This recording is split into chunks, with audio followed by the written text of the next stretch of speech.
Hello everyone, my name is Janelle Gale and I'm the Vice President of Global HR at Facebook, and I'm so glad you could join us today for a conversation on neurodiversity as a competitive advantage. For anyone unfamiliar with the term neurodiversity, let me start just by defining what we're referring to.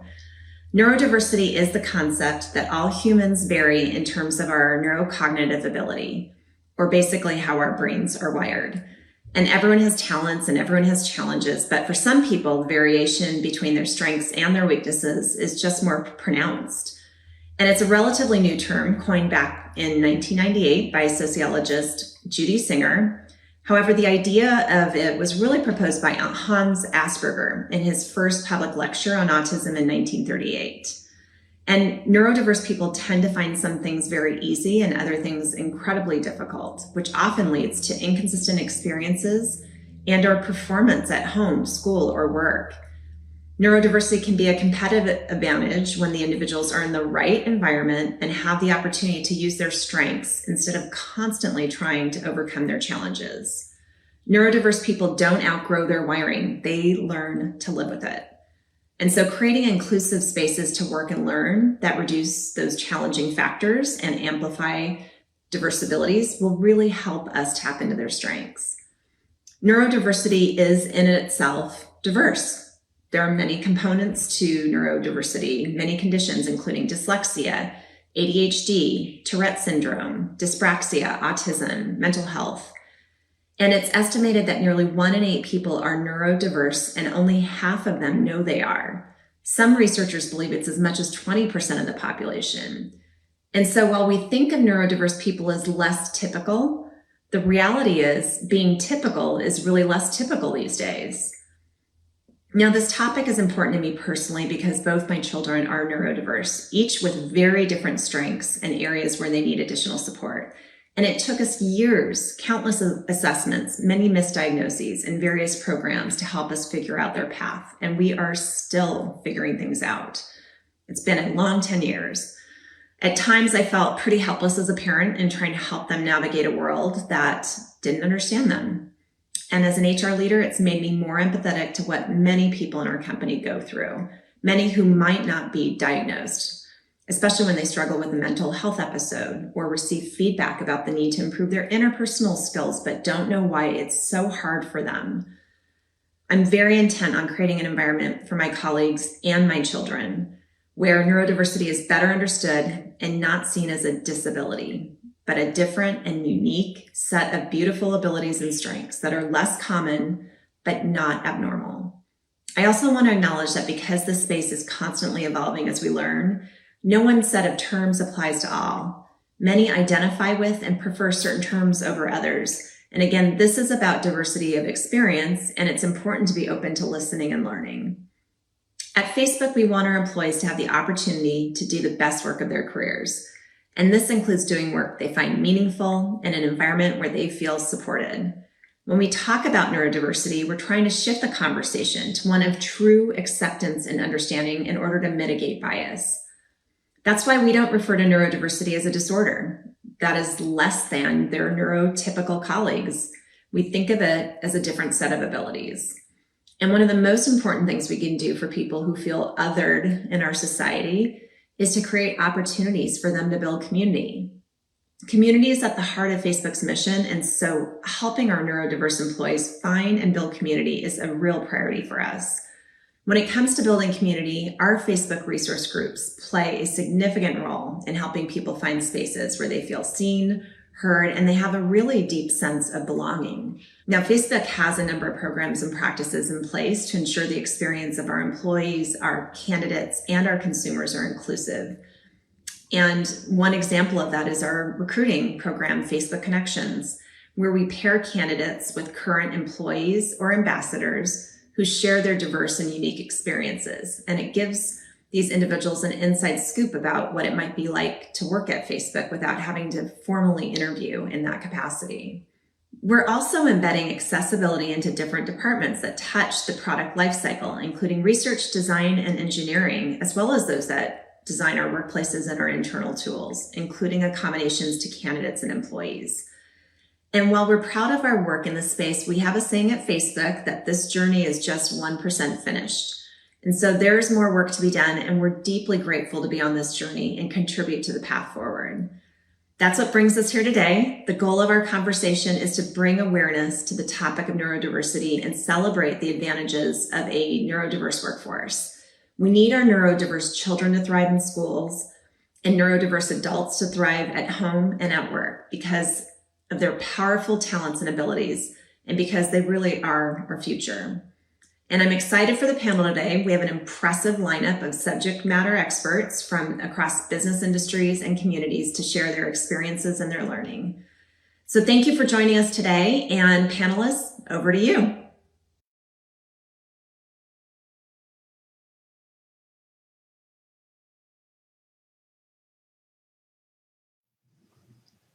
Thanks, Janelle, and welcome to everyone.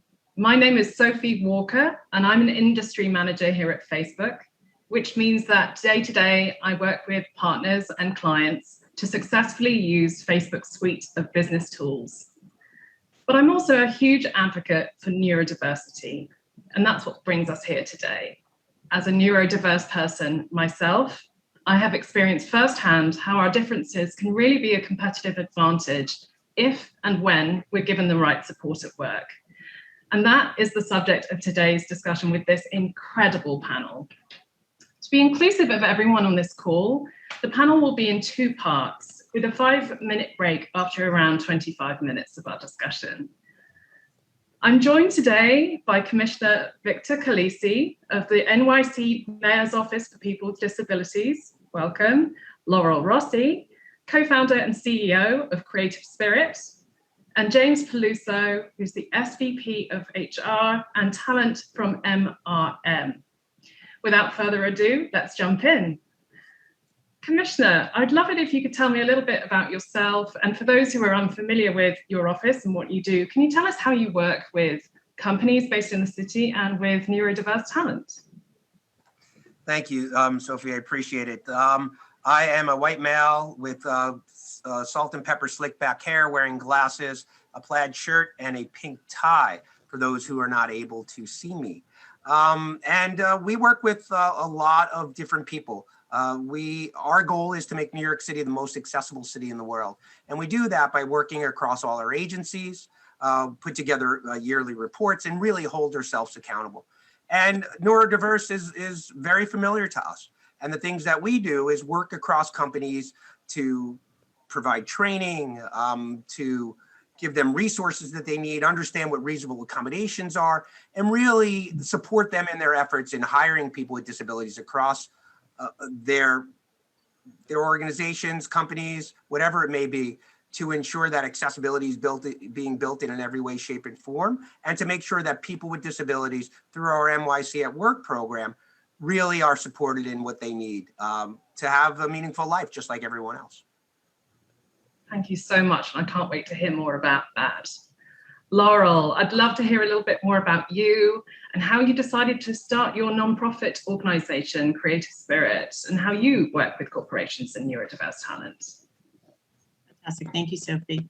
I'm very happy to be here. I have spent a career in the marketing, advertising, and media industry, and so I've had a lot of exposure to a lot of different ways to work. And it really was a revelation to me in 2015, 16, 17, around that time, that there were more and more neurodiverse folks joining our ranks in all kinds of industry, whether it was at our clients, our brands, our agency organizations, et cetera. And yet I didn't really feel their representation in the workforce. I also have a daughter who's neurodiverse, and it also got me wondering what she would do when she grew up. And so I worked with a colleague, spoke with him. He worked in Sydney, Australia, and we decided that this was a global issue and that the hiring of people who are neurodiverse is pretty profoundly underdeveloped. And in fact, about 85% of people with intellectual, developmental, and learning disabilities are unemployed. It shocked me to find out that the 15% of people who do have a job, about half of them work for free or work at sub-minimum wage, which is something that we're fighting on the Hill today. And so Creative Spirit was born as a way to match individuals who are neurodiverse with jobs at the best companies in the world at fair wages. And we have had a wonderful trajectory over the past 3.5, 4 years. We are just coming into our own. Technology has really been a help in our ability not only to match individuals, but to add that human element of coaching. And that's really how we run our, if you think about human and tech together, it's really a profound time in our world to be taking on these kinds of initiatives. And we get to work with the commissioner, and we get to work with James at his company doing these kinds of this kind of work. So thank you for having me. No, thank you. And it's an honor to be fighting on the Hill with you today, for sure. So James, tell us more about yourself. And as a leader in HR, I'd love to hear about some of the programs that MRM have implemented to make sure that you have an inclusive workforce. Sure. So look, I'm a career talent and HR person. I've had the opportunity to work across multiple industries. I have the honor now to support the amazing and talented people of MRM. We're a leading agency that focuses on helping businesses to grow meaningful relationships with people. And for MRM, I think it starts with hiring different. That is to say, really evaluating continually how we can best connect with and attract talent from all walks of lives. But inclusivity is more than representation, right? It's about creating the right environment for all to feel welcomed and to be heard, and therefore to thrive. And so one thing MRM does very well is really ensuring there are multiple avenues for our employees to share with us their experiences, provide feedback on how to be a better, more inclusive environment. And then as an organization, really demonstrating a responsiveness to those ideas. We hold agency-wide listening sessions. We have multiple safe spaces. We've dedicated full business days to ideate on how we could be more inclusive as an organization. We have multiple councils at various levels of the organization, from the CEO, C-suite folks down to our most junior talent, who are, who come together to talk about culture and how we could be more inclusive. We have annual surveys. We do everything we can to make sure that there are opportunities for our employees to share with us their concerns, their feedback, and how to be better as an organization. And that is probably, of paramount importance to us and has led us to really have an inclusive environment. And I think that's critical. Thank you so much for sharing that. I love the thought that inclusivity is more than just representation. I think that's so true. So coming back to you, Commissioner, July is Disability Pride Month here in New York City, and it's the 31st anniversary of the Americans with Disabilities Act, which is an act that people like me all benefit from. So can you tell us a little bit about what disability pride means to the community, and how do you reflect back on 31 years of the ADA and where we are today? So happy birthday, ADA, right? It's monumental. And I'm going to start with the latter and say that the ADA is a floor. And that's what it is. And it is great. And it's exactly what we needed back in 1990 when it was signed. But we're bigger than that today. And we need to be able to look at disability in a bigger level. Make sure that it creeps into everything that everybody does. We are the largest minority, not only in the United States, but in the world. And that representation needs to be there. We talk about diversity all the time. And when we hear about gender equality and we hear about race equality, and you know, we're an all-white panel today.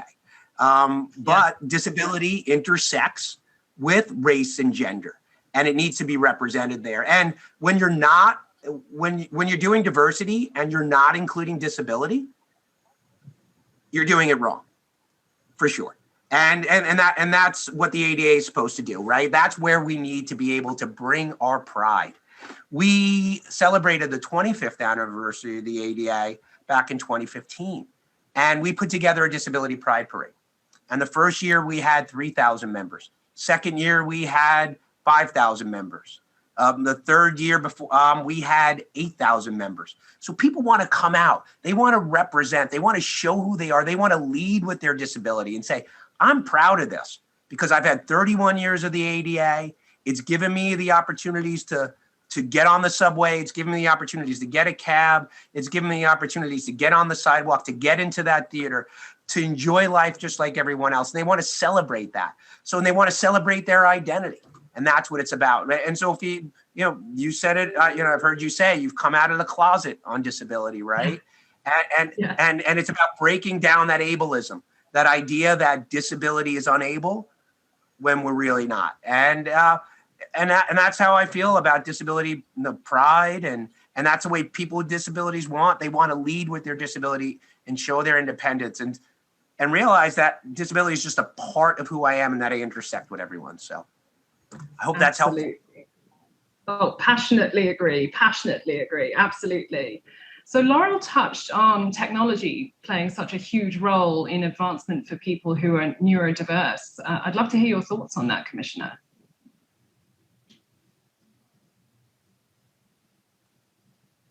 Sorry, I hit mute.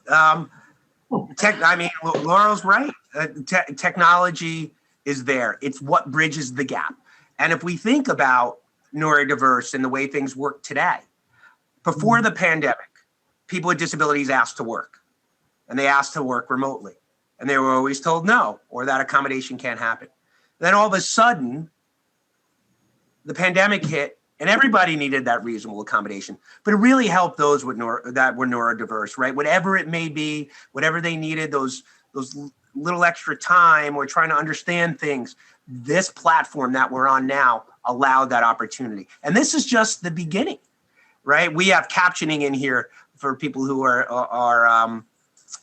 deaf, who are hard of hearing, and we have American Sign Language. We're adding all these things and embedding them into what we do. I mean, Zoom never had official captioning. Now you can turn on captioning. And who does that benefit? Everyone. So, and there's a lot of things that technology bridges the gap on, and I can't wait to see more technology roll out to help people with disabilities, people that are neurodiverse, people that are blind, deaf, all of it, because it really changes or equals out the playing field here. Yes, absolutely. And on the subject of the pandemic, Laurel, we were talking before we came live today that the pandemic in many ways has brought the topic of mental health to the front and center in the way that many of us have not seen in the mainstream.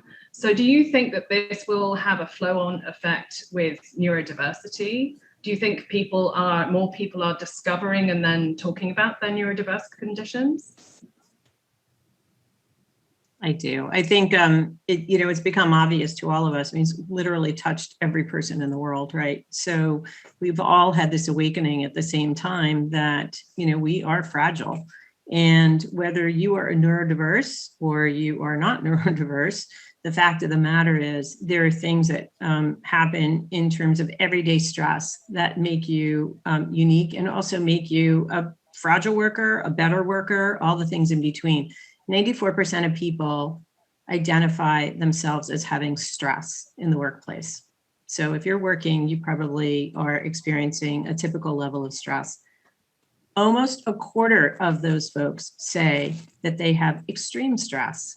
And so when you think about neurodiversity as an opportunity for us to open up that dialogue, and get people to disclose, if you will, and talk more freely about it, I think it's become a gateway and an opportunity for us to decide what that new normal at work is going to be, and at home to some degree, but at work is going to be, at school, et cetera. And the thing that we've really focused on at Creative Spirit so dramatically is, and we started with employment, because having a productive life after you fall off the cliff after school, Janelle talked about, her kids and what they're going to do and all those other good things. Most adults fall off a cliff after school in terms of figuring out in their neurodiverse life what they're going to do. It's hard enough when you're not neurodiverse to find a job. It becomes even more complex when you're neurodiverse, and you want to be in an environment where the new normal is acceptance of everybody. That sort of acknowledgement, as the commissioner mentioned, that I'm better off sitting next to someone who is maybe like me, maybe not like me, but it gives me that experience. And it also gives me that kind of empathy that creates a better workplace. I would say just one other thing on this topic right now, and that is in our work, to sort of get more people employed, put more adults and young adults who are neurodiverse into the job market. The one thing that we've bumped headlong into, and obviously we've learned a lot, since last summer, is that there are now ERGs cropping up, the work that you're doing at Facebook, all these companies, you have to acknowledge the people even in your workforce who were probably struggling to begin with. And this opportunity to talk about it has become a great gateway for everyone. Yeah. And you mentioned finding opportunities for employment. I know that many people listening today are probably part of companies or organizations and eager to lean in here, but where do they start in finding and interviewing and integrating neurodiverse people into their organization? Yeah, it's a really tough topic. We've been working very hard and have been doing it in a very manual way over the past 3.5, 4 years. We identify candidates who come to us. Nobody wants to disclose. Very few people want to disclose, honestly. And we pull them through a very comforting process to say, we're on your side. We can make this work. It is your right. It is your legal right, but also, we need to make it more frictionless. And right now, the process has tons of friction in it. And so we'll pull people through the process, but also have a job waiting for them on the other end. And so when I get to work with people like James, as an example, or at New York City, we get to say, here's a frictionless way to enter the job market, risk-free, if you will, with open arms. And our secret sauce, I mentioned tech plus human, is the one-on-one coaching that we provide. We've found that that's been the opportunity for people to be retained in their job. We've retained 100% of the people in their jobs since we've started. And the trick has really been that one-to-one coaching. We're super proud of that. Wow. Let's just take a moment. You've retained 100% of the people that you've placed. That's just incredible. And if you think of those numbers, Sophie, right, and everything that she said, is because they do the hard work up front. Right. Yeah. They go in and they get people ready on all ends of the spectrum. And then they're real jobs with real pay and real benefits. Right. And that's real. And we've had numbers through this pandemic, through our NYC at Work program, that a lot of people retain their jobs because of the hard work that organizations are putting into this. Yeah, it's just fantastic. Yeah, I'd like to add too, working with an organization like Creative Spirit and Laurel, it's been a game changer for us. we've been presented with very talented people who have either a comfort level or have been coached in a way to embrace and have that comfort level about their differences. And it allows us to really tailor our engagement accordingly. And whether it's through the first meet, through the interview process, hiring and onboarding, and as they integrate into our everyday kind of employment life at MRM, organizations like Creative Spirit provide that customized support, that coaching, and it's been amazing. That's fantastic to hear. And James, two of us, we were chatting earlier, two of us are in the office, two of us are at home. We're starting to think about, what remote or hybrid working plans may look like for what we hope is the beginning of the end of the pandemic. So tell us, how do companies best support neurodiversity when looking at those sorts of programs with hybrid and remote work? Yeah, that's a great question. So I think it comes down to really nuancing your remote work planning appropriately for the neurodiverse population, so that we can make sure that we're capitalizing on strengths and not limiting in any way. So, for example, in my experience, I've found working with those who have IDDs that many of them have exceptional attention to detail. They have an amazing capacity to focus for long periods of time, high productivity, but things like a surprise Zoom call could be jarring, or moving from a designated workspace scenario to a hot desking model all of a sudden when you're returning to the office could cause anxiety. So really, for many, I feel predictability in some ways, structure is so important. And so just making sure that your return to office planning is embedding and considering these nuances is really key to making sure that it works and works well for them. Yeah, definitely. And we've been talking a lot at Facebook about camera off as just a really simple way, just making it safe and secure for people to turn their cameras off if they need to in a given day, and not just neurodiverse people, but all people. So thank you so much for mentioning that, James. And if a company wants to invest more in this space, it's fantastic that organizations like Laurel's exist, but within your own company, how are you thinking about investing in this space? And where would you start if you were advising somebody? So I would say it's important to invest in training for your hiring teams to more effectively understand and connect to the untapped talent that exists, especially in the IDD community. And really, it goes back to taking that first step that's frictionless for an organization. Really, I feel could be connecting with a group like Creative Spirit. Look, they are an organization, and I know there's others out there as well, that can closely support the talent, closely support the organization to ensure that they're prepared, whether it's preparedness training for interviewing, engagement practices that work. And it is a win-win, right? Because by the work that they're doing, they're directly enhancing that overall talent pool that's out there by getting them ready for these opportunities. And then as an organization, we win because we get to tap into that talent. So that's the, if I were making the call, that first step would be to work with an organization like that. Fantastic. Thank you so much. So as I mentioned before, to be inclusive of everybody, we are going to take a 5-minute break. And as a special treat, we've actually had an illustrator working in the background, highlighting some of the insights from our wonderful panel. So for the next 5 minutes, please just relax and enjoy some illustrations.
Welcome back, everyone, and I hope that you enjoyed those fantastic illustrations. Let's jump straight back in with our panel.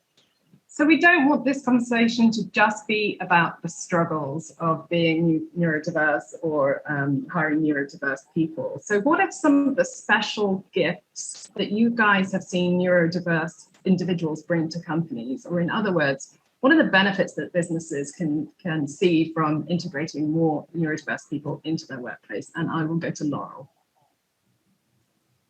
Yeah, thank you. It's a great question. Over the past, 3-4 years since we've been working so intimately with individuals with disabilities, we are seeing super positivity. We're getting that, reinforcement back that the work that everyone is doing in this space is really paying off. Individuals are loyal. We know their tenure is much longer.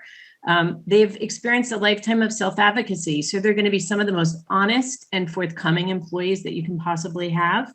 And a lot of folks with disabilities in general are digital natives. A lot of the younger adults who are coming into the workforce are digital natives. They've done their schoolwork from home. They've grown up in this environment. And so a Zoom call isn't so foreign.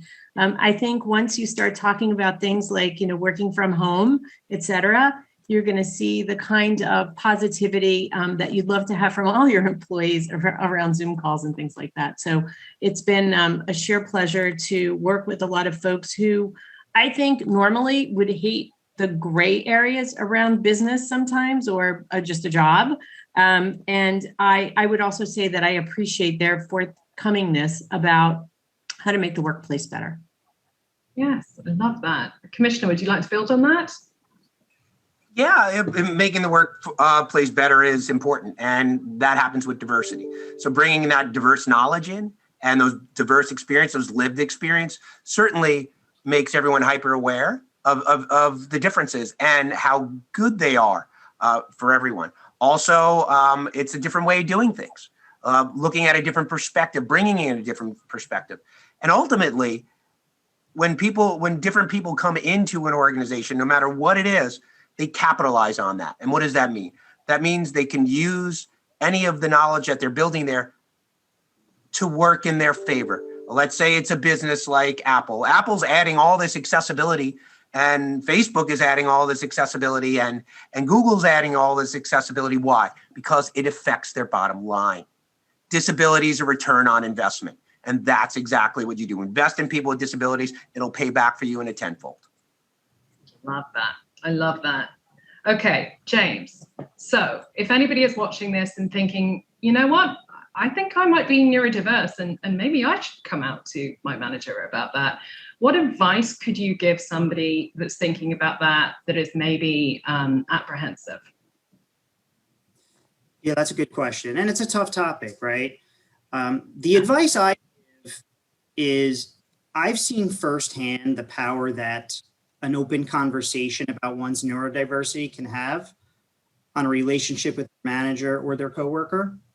Of course, in no way would I expect one to need to disclose, but I can tell you those who have shared their stories with me have had an overwhelmingly positive outcome, whether feeling more liberated to share unique viewpoints, to feel confident in asking for certain accommodations, largely just to bring their full self to the organization in a way that they hadn't previously. And I've seen largely as well, their teams, their managers, the business embrace these folks who are coming, forward and sharing their stories. And it's really then allowed those teams to help foster an environment that's conducive for them getting to their full potential. So understandably, not all may be comfortable to do this, but if you're thinking about it and you're already at an organization and you're looking at how to go about it, rely on your HR team. Any good HR person could help facilitate that conversation, can help you to have a conversation with your coworkers, with your manager, and get you to a place where you feel comfortable in kind of sharing your story. Yeah. So Commissioner, let's talk about the people that might be on a team with somebody who is out or coming out as neurodiverse or hired as neurodiverse. What tips or tricks could you give if people are listening and thinking, I want to show up as an ally for that person? Well, allies are always good. We need allies everywhere that we can. So any type of allyship, we want you. We want you on our team. I mean, James made some good points, right? The points that he was making is you need a good HR team. And not many HR teams are good, right? What we've learned is when people with disabilities show up and they ask for reasonable accommodations, those HR departments stop. Those HR departments don't know how to handle a reasonable accommodation, right? Those are really serious things. I mean, James is talking from a good point because, they're doing some good things on that. Those things are really, sorry, I'm throwing off my game. Someone came into the office for a second. But it really is about getting that HR department lined up, giving them the training that they need so they can really move forward, right? And it's kind of like, why do you stop a person at the door? Because you're afraid of that accommodation, because you're afraid you're going to get sued, and lay out all those things in a systematic way that helps that HR team become the HR team that James is talking about. Straightforward, in your face, we need that accommodation. And one thing that I'm going to point out, especially of people that are afraid to ask for those accommodations because they're going to be told no, is companies tend to have, and we see this in government, we see this in companies, we see it in nonprofit organizations, that they have to ask so many different people for a reasonable accommodation. That should stop. You should center your reasonable accommodation efforts into one pot with one pot of money, one place, one one point of contact, not your EO officer, because you never want to do that. You want an HR manager that understands it, that's centralized with all the funding that's there. So if you need some type of technology for your neurodiversity, that you can get it right away and you're not told no. I mean, those are why people are scared to come out and do that, right? They want to hide their disability because they're afraid they're going to be told no. And they're afraid they're going to be like, oh, that's the person that needs something. No, that's not the way it works. The way James is talking about it, having a good HR team, and the way that I'm talking about it really centralizes disability, makes it just part of the workforce and easy to ask for. Yeah. So I'd just like to add I'd love to add a quick thing there. Last year we did a study, and I think one of the first of its kind around the HR department. So I'm extremely sympathetic about what the HR teams are up against in this very heavy DE&I environment. And, we came to find out that only 12% of companies are focused on neurodiversity at all, which of course gives us all a big opportunity, and why I'm so excited that you're doing this here at Facebook. But the three reasons that people don't hire and don't open the door is they don't have the expertise. They now have these huge agendas across the DE&I spectrum, and they just don't have the bandwidth, right? Number two is they don't believe that the competence model persists, meaning if I have a choice between hiring somebody or engaging somebody who isn't neurodiverse and is, I may not believe that somebody with, and I don't have that many hires I can make, right? Not in this environment, but in general. And so I kind of shy away from that. And I think the conversations that we're having here, where we're opening up and having these big out in the open conversations, are changing the dynamic and changing the perception of people with disabilities. And then I would just say the last thing is they really don't know how. And we added last year at Creative Spirit, and there are plenty of organizations who do this, but we added a consulting practice. James and I were just talking about this yesterday, where we go into corporations and say, okay, here's how we educate the entire cohort, whoever's in charge, to make this a more open discussion. So, more on that any other time. But I just want to say I'm very sympathetic to the HR teams and what they have on their plate right now.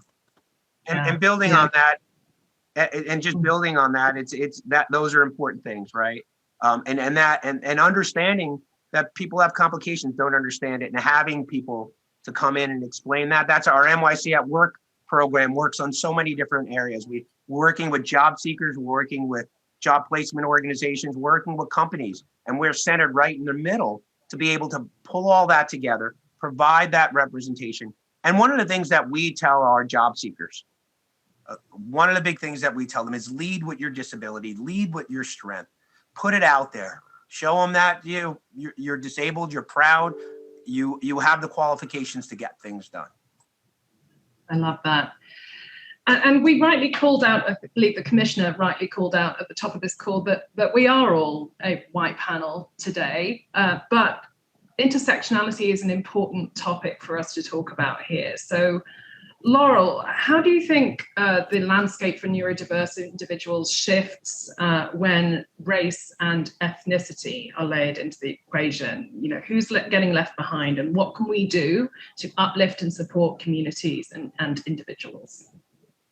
Thank you for that question. I think it's a super important one for a lot of reasons. I think digging into the topic, even though we haven't scratched the surface, we all feel some days on it in general, but you have to get underneath why certain things are happening. And so one of the things I've said very often is, if I am, as an example, a Black woman with a disability, my chances of employment statistically are close to zero.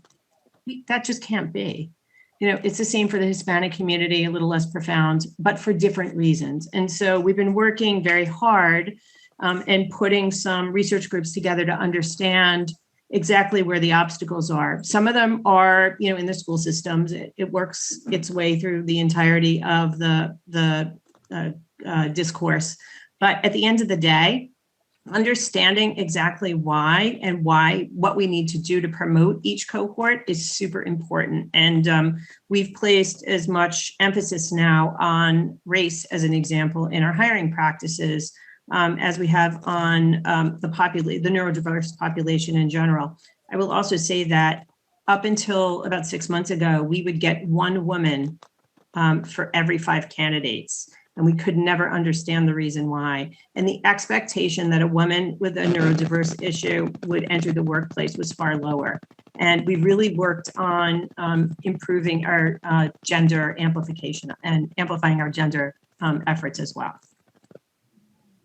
That's fascinating to hear on both of those cases. And I just want to take a second to call out my own privilege being a cisgender, straight, white woman at a very forward-thinking company, that I'm able to sit here, and I know that my privilege plays a big part in that. So it breaks my heart to start winding down this panel because I could talk to you all day, but as we start to think about winding down our session, I would love it if we could just go around the room and you could tell me what your number one favorite neurodiverse superpower that you've come across might be. Let's start with the Commissioner. Oh boy, just being able to process things in a dynamic. Oh wow, you got me on this one. I'd have to think about it. Okay, I'm going to come back to you. I'll come back to you. Let me think about that. Come on, James. What springs to mind for you? So look, I'm going to answer it a little bit differently and talk about a gentleman who's a neurodiverse gentleman on my team. And he's disarming is the best way to talk about Christopher. He is someone that will brighten anybody's day, make anyone smile. He is positively thrilled to be part of our organization, to have a team that's supporting him. And his ability to kind of disarm us, even in situations of stress or when we're facing difficult work challenges, is quite incredible. And we have grown to love him as if he's a part of our family. And it's quite unique to this particular gentleman, Christopher. That's wonderful to hear. Laurel. Yeah, I think the quality that I'd have to call out is perseverance. I'm very aware that maybe a lot of the folks on this call have had challenges potentially, whether that's at work or just in life. And I am always impressed. My daughter's perseverance, what she had to do to graduate with a New York State Regents diploma is amazing to me. And what all populations need to do to be this supported should be much more frictionless. So I'd say perseverance. Really impressed with that. Moved by it. Thank you, Commissioner. Bring us home. So, thinking about it, right? I don't know if they're superpowers or just the ability to think outside the box. I think collectively, if we understand them and surround ourselves with them, we use them to our advantages. So I'm going to say just collecting them and using to our advantage and making sure that they're represented in everything we do is important. Well said. Well, it falls to me to bring us to a close, and I would love just to hit some of the highlights of what I've heard today. There were just too many to choose from, frankly. I think leading with disability being the largest minority in the world, and if you're doing D&I and you're not including the disabled, you're doing it wrong. Thank you for that, Commissioner. I think pairing that with the fact that 85... Sorry. I actually saw that on a T-shirt somewhere. So I love it. I love it even better, and I want that T-shirt. So I think pairing that with the fact that 85% of neurodiverse people are unemployed just shows the opportunity that we have ahead of us. I think, James, inclusivity is not just representation. It doesn't start and stop with representation. It's an ongoing, always on process. And I love that. And then finally, disability delivers ROI. Need we say more? So with that, thank you to everyone that was part of pulling this together. Thank you to all of the team at Facebook. And thank you most of all, Commissioner, Laurel, James. It's been an absolute honor. Thank you so much for your time today. Thank you for your time, Sophie. Thank you. Thank you.